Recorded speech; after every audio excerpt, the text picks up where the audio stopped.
Stellar Blade is now out, and while everybody is talking about the censorship or how amazing the game is, or generally how awesome the combat system is, there is something I want to outline here to everybody that this game does so good and what Shift Up absolutely nailed, and that is the stagger system with enemies and bosses in this game. Let me break it down for you.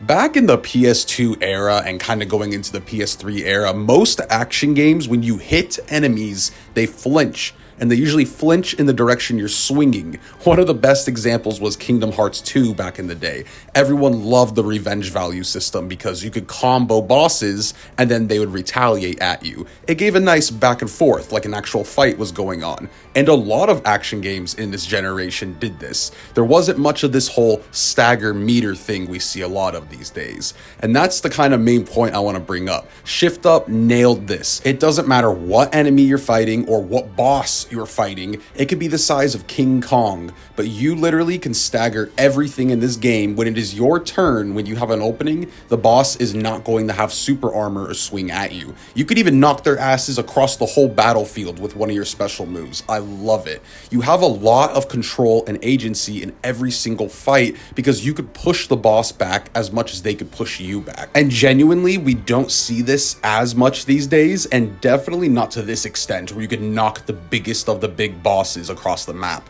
because you got games like Final Fantasy VII Remake where that game, it made sense because they're trying to balance a turn-based with an action game, right? So in turn-based games, it makes sense to push a meter and then stagger the boss down and then maximize your damage, right? But then all these other games started doing it, like Tales of Arise, Grand Blue Fantasy Relink, Final Fantasy 16 is my biggest example. You break their stagger meters and these bosses will kind of kneel down on the ground, right? Or be in a vulnerable position and you just unleash damage. You spam your special moves and they may flinch, but they're just sitting there idling, basically. They're not really flinching. And that is significantly more boring to me than the enemy actually flinching and reacting a lot to your attacks.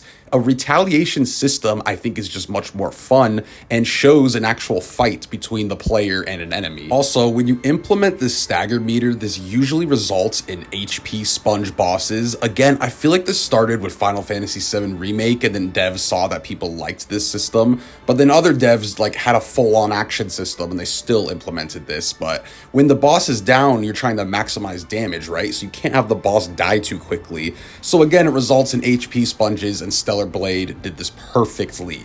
It is like the best length for a boss fight, like just enough time to see all the moves, learn them, but you are not going to be sitting there for 30 minutes smacking this thing. Also, from Stellar Blade having a stagger system like this, it just gives the player a lot of control to speed up the battle. In a lot of these stagger meter action systems, you kind of have to go by the game, like you're not doing much damage until they are staggered, right? Here, as long as you're getting your parries and you're getting your beta skills or your burst skills, you're going to be able to push the boss back and do a lot of damage depending on how good you are, how fast you want to speed up the fight. Now, I'm not trying to knock these other combat systems because the combat in themselves, like for Final Fantasy 16 as an example, is fantastic. I think they're really great designed. It's the bosses and enemies that I think devs need to kind of correct, just because I honestly believe Final Fantasy 16 or Grand Blue Relink would be 10 times more fun if the bosses and enemies reacted in the way they do in Stellar Blade, Kingdom Hearts, or a lot of older games where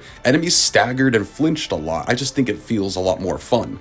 And again, there is a place for the stagger meter. You don't want every combat system to be the same, but I do notice a huge trend these days with HP sponges, super armor, and in my opinion, it all relates back to the stagger meter. And Stellar Blade has its meters like that, but they're designed completely different. You have the shield meter, which when you break it, they're going to take more damage, but the entire time they're not going to get super armor. They could have their full shield, but you could still stagger them. And then their other meter is these dots, and if you get these dots down by perfect parrying or using some of your special moves that removes a few of these dots, you'll get to do a special little cutscene takedown for big damage. And the flow of the fights are just really good. These meters are there to help the player take down the boss even faster, but it is not there to make the boss have super armor or overpower you for a set amount of time. And that's kind of the main point I wanted to make in this video, kind of a shorter video, but Stellar Blade really brought great staggering mechanics back to action games. I can't remember the last one I played in a good while that did it this good. There's been some good ones, but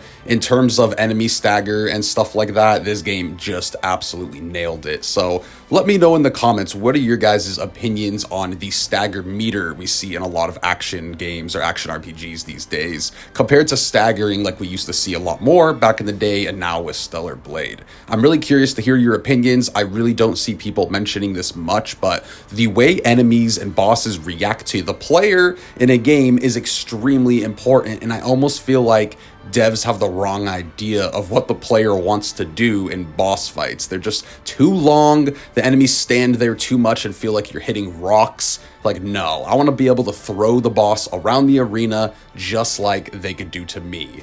So I hope you guys enjoyed this video. Again, let me know what you think in the comments down below. I hope you guys are enjoying Stellar Blade. It's probably taken my game of the year. So yeah, I'll see you guys in the next video. Have a fantastic day for me and look forward to the Stellar Blade review.